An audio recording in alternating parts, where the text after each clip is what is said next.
श्री शिवाय नमस्तुभ्यम। जय शिव शंभु। दोस्तों गाथा भगवान की यूट्यूब चैनल पर आपका स्वागत है। दोस्तों, आज की कथा में हम जानेंगे भगवान विष्णु और ब्रह्मा जी का युद्ध।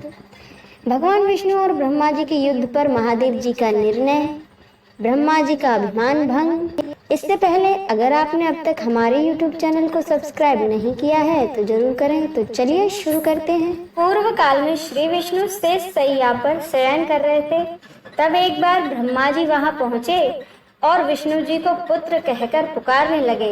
उन्होंने कहा, पुत्र उठो, मैं तुम्हारा ईश्वर तुम्हारे सामने खड़ा हूँ। यह सुनकर विष्णु जी को क्रोध आ गया। फिर भी वह शांत रहते हुए बोले, पुत्र तुम्हारा कल्याण हो, कहो अपने पिता के पास कैसे आना हुआ। यह सुनकर ब्रह्मा जी कहने लगे, मैं तुम्हारा रक्षक हूँ, सारे जगत का पितामह हूँ, सारा जगत मुझ में निवास करता है। तू मेरी नाभि कमल से प्रकट होकर मुझसे ऐसी बातें कर रहा है। इस प्रकार दोनों में विवाद होने लगा। तब वे दोनों अपने को प्रभु कहते कहते एक दूसरे का वध करने को तैयार हो गए। हंस और गरुड़ पर बैठे दोनों परस्पर युद्ध करने लगे। ब्रह्मा जी के वक्ष स्थल में विष्णु जी ने अनेकों अस्त्रों का प्रहार करके उन्हें व्याकुल कर दिया। इससे कुपित हो ब्रह्मा जी ने भी पलटकर भयानक प्रहार किए।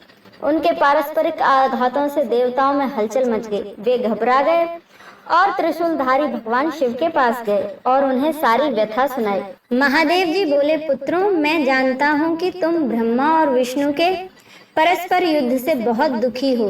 तुम डरो मत, मैं अपने गणों के साथ तुम्हारे साथ चलता हूँ। तब भगवान शिव अपने नंदी पर आरूढ़ हो देवताओं सहित युद्ध स्थल की ओर चल दिए। वहां छिपकर वे ब्रह्मा विष्णु के युद्ध को देखने लगे। उन्हें जब यह ज्ञात हुआ कि वे दोनों एक दूसरे को मारने की इच्छा से महेश्वर और पाशुपात अस्त्रों का प्रयोग करने जा रहे हैं, तो वे युद्ध को शांत करने के लिए महाअग्नि के तुल्य एक स्तंभ रूप में ब्रह्मा और विष्णु के बीच खड़े हो गए।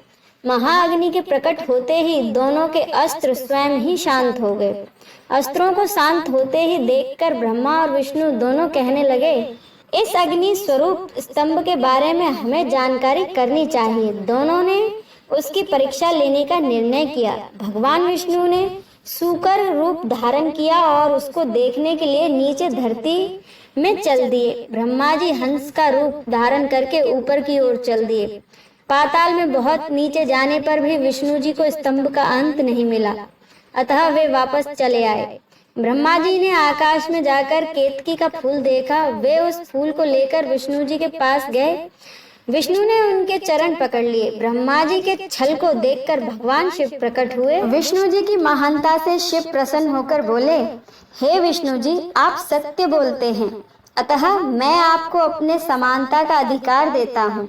नंदिकेश्वर बोले, महादेव जी ब्रह्मा जी के छल पर अत्यंत क्रोधित हुए।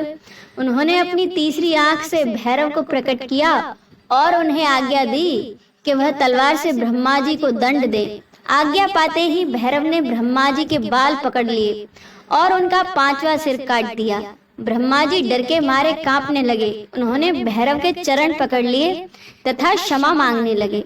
इसे देखकर श्री विष्णु ने भगवान शिव से प्रार्थना की कि आपकी कृपा से ही ब्रह्मा जी को 5वां सिर मिला था, अतः आप इन्हें क्षमा कर दें। तब शिव जी की आज्ञा पाकर ब्रह्मा को भैरव ने छोड़ दिया। शिव जी ने कहा, तुमने प्रतिष्ठा और ईश्वर तत्व को दिखाने के लिए छल किया है, इसीलिए मैं तुम्हें शाप देता हूँ कि तुम सत्कार, स्थान व उत्सव से विहीन रहोगे।